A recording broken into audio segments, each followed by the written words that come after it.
I never thought I'd be thanking my uncle for firing me from my family's company, but sometimes the worst betrayals lead to the sweetest victories. Before I tell you how I turned from a terminated employee to the majority owner of Sullivan Industries, let me know where you're watching from in the comments. If you've ever been underestimated by your own family or pushed out of something you helped build, this story is for you. Hit that like button because the revenge in this story is better than any golden parachute.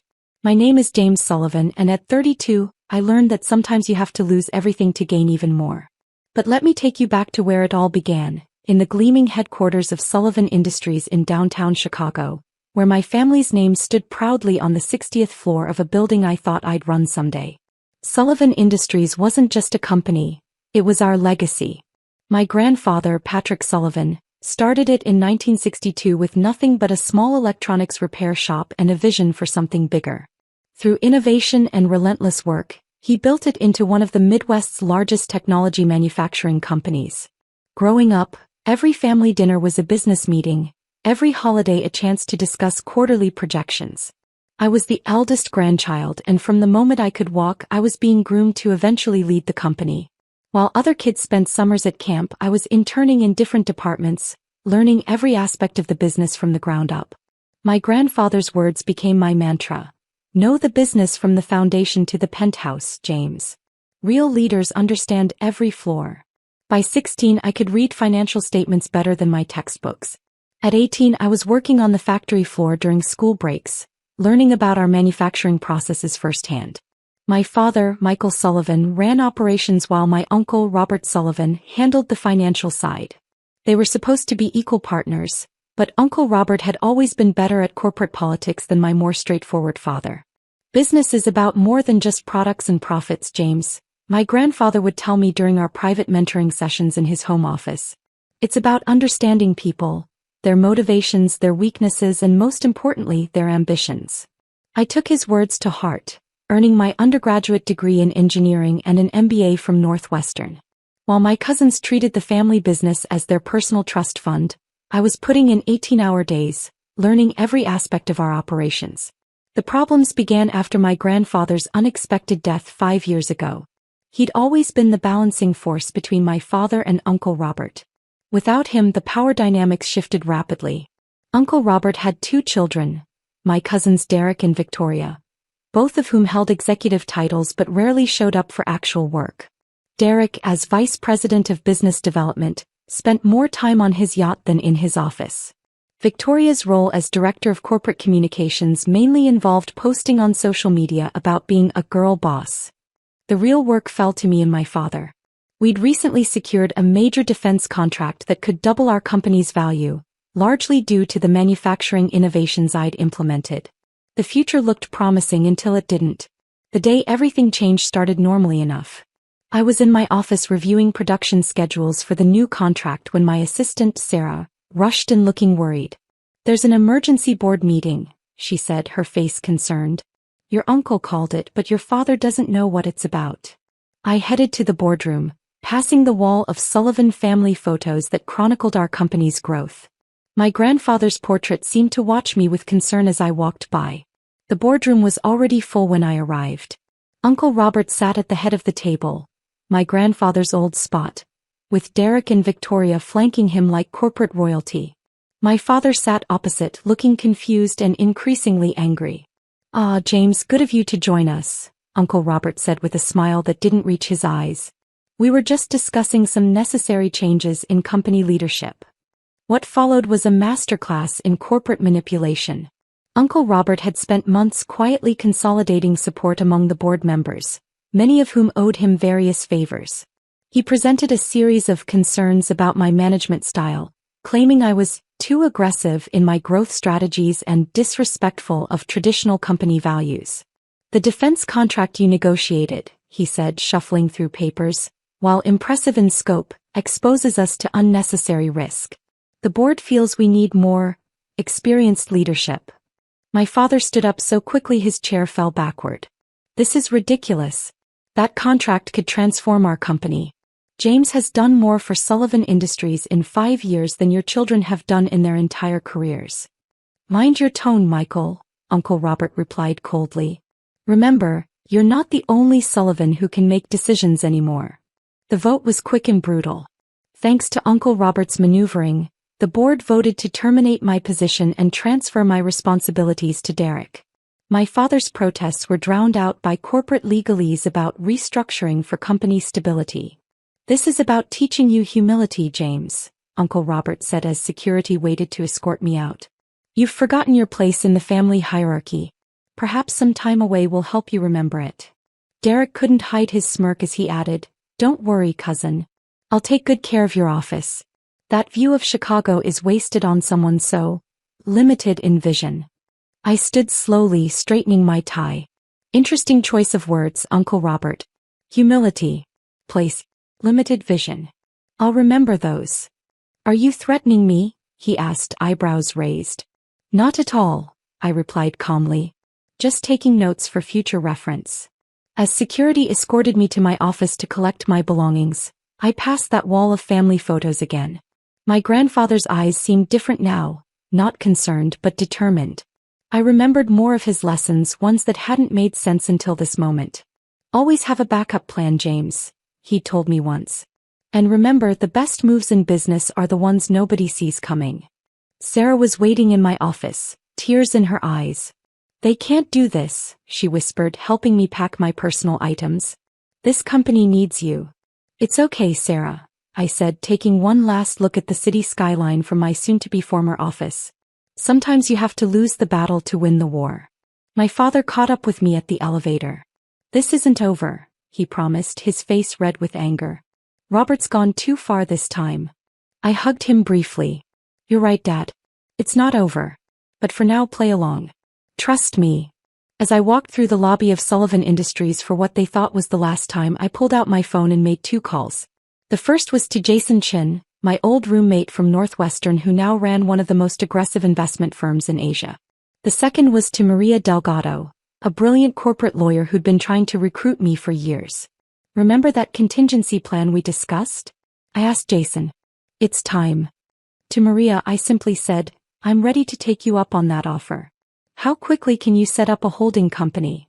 Uncle Robert thought he was teaching me humility. Instead, he was about to learn a lesson about underestimating the wrong Sullivan. Walking to my car in the underground parking garage, I smiled, remembering another of my grandfather's favorite sayings. In business, son, it's not about who has the power today. It's about who's been quietly accumulating it while everyone else was showing off. The game was just beginning, and I had been preparing for this moment longer than anyone suspected. The 6 months following my termination from Sullivan Industries were a masterclass in patience and strategic planning. While my family assumed I was licking my wounds and learning humility, I was orchestrating the most significant business takeover Chicago had seen in decades. The first piece was already in place before they fired me. During my years at Sullivan Industries, I had been quietly purchasing company shares through various holding companies. My grandfather had taught me this strategy, helping me set up my first investment vehicle when I turned 21. Always keep some cards hidden, James, he'd said, showing me how to structure the purchases to avoid detection. The best advantage is the one nobody knows you have. Jason Chen's firm, Atlas Capital, became my primary partner in what we called Operation Homecoming. While Uncle Robert was busy installing Derek in my old office, Jason's team was acquiring Sullivan Industries stock through a network of shell companies. Your uncle's making it almost too easy, Jason commented during one of our secure video calls. He's so focused on consolidating board control that he's ignoring the actual share market. Maria Delgado proved invaluable in structuring the acquisitions. Your uncle's weakness, she observed, reviewing the company's shareholder records, is that he thinks control means having the loudest voice in the room. He's forgotten that true power often whispers. The most challenging part was maintaining appearances. I took a consulting position with a tech startup, making sure word got back to Uncle Robert that I was settling for a lesser role. Derek, predictably, couldn't resist gloating. Heard you're working for some app company now, he texted one night. How's that humility lesson going, cousin? I let him think I was defeated. Meanwhile, I worked 18-hour days, splitting time between my cover job and my real mission. The startup CEO, a friend from business school, was happy to play along, understanding that sometimes the best moves in business require a little misdirection. Victoria's social media posts became an unexpected source of intelligence. Her constant need to showcase her executive lifestyle provided regular updates on company activities. Through her Instagram stories, we learned about board meetings, potential contracts, and most importantly, Uncle Robert's growing overconfidence. 3 months after my firing, Sullivan Industries' stock began to decline. The defense contract I'd secured was floundering under Derek's inexperienced management. Uncle Robert's conservative approach was causing us to lose market share to more innovative competitors. My father, still serving as COO but increasingly sidelined, kept me discreetly informed. "Robert's turning your grandfather's company into his personal kingdom," he reported during our weekly dinners. The board's starting to get nervous. That nervousness was crucial to my plan. Maria had identified several board members who might be receptive to a change in leadership. We began making subtle approaches through mutual connections, testing the waters for support. The real breakthrough came from an unexpected source. My grandfather's old secretary, Margaret, now retired but still sharp as ever, contacted me with interesting information. Before his death, my grandfather had established a series of trust agreements that Uncle Robert had conveniently forgotten to mention during the power transition. "Your grandfather knew Robert's nature," Margaret explained, sharing decades-old documents. "He built in safeguards that nobody's bothered to look for." Those safeguards, once Maria's team decoded the legal language, proved to be game-changing. A significant portion of voting shares were actually controlled by a family trust, whose terms gave preference to third-generation Sullivans actively involved in company operations. "Your grandfather was brilliant," Maria said, reviewing the trust documents. "He set up a system that rewards actual contribution to the company, not just family name." By month 5, our position was stronger than anyone suspected. Through various channels, we controlled nearly 30% of Sullivan Industries shares. The family trust documentation added another 15%. We just needed to consolidate a few more percentage points before making our move. The opportunity came when Uncle Robert, growing increasingly confident in his control, decided to celebrate the company's 60th anniversary with an extravagant gala. The event would coincide with the annual shareholders meeting, where he planned to announce a new direction for Sullivan Industries. "It's going to be epic," Victoria posted on LinkedIn. "Daddy's finally taking the company into the modern era. #girlboss, #familyempire. The irony of that hashtag would soon become apparent. 2 weeks before the shareholders meeting, I met with my father at his house. It was time to bring him fully into the plan. "You've been busy," he said, examining the documentation I shared. His eyes widened as he understood the full scope of what I'd accomplished. "I learned from the best," I replied. "Grandfather didn't just teach me about electronics and manufacturing. He taught me about legacy." Dad's eyes misted as he looked at old photos of him with his father. "Dad always said you were the most like him." Robert never understood that it wasn't just about the name, it was about the work. The final pieces fell into place in the days leading up to the shareholders meeting. Jason's team secured the last crucial block of shares we needed. Maria's legal team prepared the necessary documentation. Even Sarah, my former assistant who had quit shortly after my termination, helped by providing internal updates about Uncle Robert's plans for the meeting. The night before the big day, I stood in my grandfather's old home office, now maintained as a kind of shrine by my grandmother. His presence seemed especially strong as I reviewed our strategy one final time. "Business isn't just about making money," his voice echoed in my memory. "It's about building something that lasts, something worthy of the name you put on it." Tomorrow, at the shareholders meeting, everyone would learn exactly what the Sullivan name meant to me. Uncle Robert would discover that his lesson in humility was about to become a masterclass in underestimating the wrong person. Looking at my grandfather's portrait, I smiled. "Time to restore the foundation you built," I whispered. "And maybe teach a few lessons of my own." The morning of the shareholders meeting dawned clear and cold, typical Chicago weather for early October. I stood in front of my mirror, adjusting my grandfather's old tie pin, a simple gold S that he'd worn to every major company event. Today it would witness another Sullivan milestone. The meeting was being held at the Grand Plaza Hotel, where Uncle Robert had spared no expense in creating his moment of triumph. The ballroom was decorated with 60 years of Sullivan Industries history, photos, prototype displays, and a particularly large portrait of Uncle Robert himself, recently commissioned to mark his visionary leadership. I arrived early, waiting in a side room while the space filled with shareholders, board members and family. Through the door I could hear the growing buzz of conversation, the clink of coffee cups and the rustle of presentation materials being distributed. "Ready?"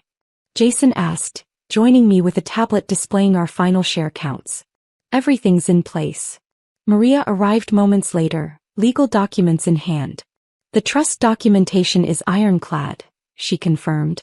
"Your grandfather's provisions are clear and enforceable." At precisely 9 a.m. Uncle Robert called the meeting to order. From my hidden vantage point I watched him take the podium, the very picture of corporate confidence in his bespoke suit and practiced smile. "Welcome to this historic day for Sullivan Industries," he began, beaming at the assembled crowd. "As we celebrate 60 years of family leadership, I'm excited to announce our vision for the future." Derek and Victoria sat in the front row, both scrolling through their phones. My father sat further back, trying to hide his slight smile as Uncle Robert launched into a presentation about modernization and strategic restructuring. "The old ways of doing business are behind us," Uncle Robert declared, clicking through slides showing his proposed changes. "It's time for bold new leadership and fresh perspectives." The changes he outlined would have made my grandfather weep. Cost-cutting measures that would gut our R&D department. Outsourcing plans that would eliminate the quality control my grandfather had built his reputation on. A complete departure from the principles that had built Sullivan Industries. "And now," Uncle Robert said, reaching the end of his presentation, "I'd like to call for a vote on these initiatives. As majority shareholder and chairman of the board." "I'm afraid there's been a misunderstanding about that majority," I interrupted, stepping into the room. The silence was immediate and absolute. Uncle Robert's hand froze mid-gesture as I walked to the center of the room. Derek actually dropped his phone. Victoria stopped mid-selfie, her perfectly arranged expression crumbling. "James," Uncle Robert recovered quickly, his smile tightening. "This is a private shareholders meeting. Security is unnecessary," I finished, nodding to Maria, who began distributing documents to the board members. "As a major shareholder, I have every right to be here." "Major shareholder?" Derek scoffed. "You don't have any shares. They were part of your termination agreement." "Those shares were," I agreed. "But not the ones I've been acquiring for the past decade. And certainly not the ones controlled by grandfather's family trust." The board members were now reading through Maria's documents, their expressions shifting from confusion to understanding. Uncle Robert snatched a copy, his face darkening as he read. "This is impossible," he muttered. "These trusts were dissolved." "Were they?" I asked, stepping up to the podium. "Or did you just assume they were because nobody had claimed them?" Grandfather was very specific about the conditions under which these shares could be exercised. Jason stepped forward, connecting his tablet to the presentation screen. The ownership diagram that appeared caused audible gasps throughout the room. "As you can see," I continued, "through various holdings and trust arrangements, I now control 51% of Sullivan Industries' voting shares. And my first act as majority shareholder is to call for a new vote, one on leadership." Uncle Robert's face had gone from red to white. "You can't do this. The board serves at the pleasure of the shareholders," Maria interjected smoothly. "And Mr. Sullivan has the votes to reconstitute it entirely." The next hour was a blur of legal proceedings and corporate governance. When the dust settled, the changes were dramatic. I was installed as CEO, my father restored as full president of operations. Uncle Robert, Derek and Victoria were removed from their positions, though offered ceremonial roles to save face. "This is our legacy," I addressed the shocked room. "Not a playground for entitled executives, not a piggy bank for family members who never learned the value of work. This is Sullivan Industries, built by a man who understood that true success comes from innovation, quality, and respect for every employee who helps build our products." The vote to reject Uncle Robert's modernization plan was unanimous. The board members, many of whom had known my grandfather, seemed relieved to see the company returning to its core values. As the meeting concluded, Uncle Robert approached me, his swagger replaced by uncertainty. "You planned this all along," he said. "Even before the firing." "No, Uncle Robert," I corrected him. I learned it. From every dismissive comment, every time you underestimated me, every moment you thought you were teaching me humility. The lessons just weren't the ones you intended. The aftermath was both swift and far-reaching. News of the change in leadership sent Sullivan Industries stock soaring. Employees celebrated the return of what they called real Sullivan leadership. The defense contract, nearly lost under Derek's mismanagement, was saved and expanded. Victoria's final Instagram post about Sullivan Industries read simply, "Sometimes the boss girl gets bossed. Living my best life in Bali. #new chapter #blessed." Derek tried to launch his own tech company but discovered that yacht maintenance skills didn't translate well to actual business management. A month after the takeover, I sat in my grandfather's old office. My office now, looking at his portrait on the wall. "You knew this might happen," I said to his smiling image. "That's why you set up those trusts, why you taught me everything from the ground up." My father entered carrying a familiar wooden box. "Found this in the storage room," he said. "Dad always said it was for the right moment." Inside was my grandfather's old nameplate, the one that had sat on his desk during the company's early days. Simple brass engraved with Patrick Sullivan, founder, and below it his favorite saying, "Build from the foundation up." I placed it on my desk next to my modern one. Old and new, foundation and future, exactly as it should be. That evening, as I walked through the factory floor, something Uncle Robert had never done. I stopped to talk with Frank, our longest-serving line supervisor. "Your grandfather used to do this," he said, smiling. "And every day where the real work happens." He'd say, "Real leaders understand every floor," I finished. "Some lessons stick with you." Sullivan Industries continued to grow, but now with purpose and principle. We maintained the innovation my grandfather had valued while honoring the craftsmanship he'd built his reputation on. The Sullivan name once again stood for something more than profit margins and power plays. Uncle Robert still serves on the board, though his role is largely ceremonial. Sometimes during meetings I catch him watching me with a mixture of respect and regret. He learned his own lesson about humility, though not the one he'd intended to teach. As for me, I keep my grandfather's tie pin on my desk, a reminder that true leadership isn't about power or position. It's about understanding your foundation, valuing every person who helps build your success, and never forgetting that the most important lessons often come from the people you're trying to teach. Sometimes the best revenge isn't about getting even. It's about getting better. Better than they expected, better than they believed possible, better than even you imagined. That's the real Sullivan legacy.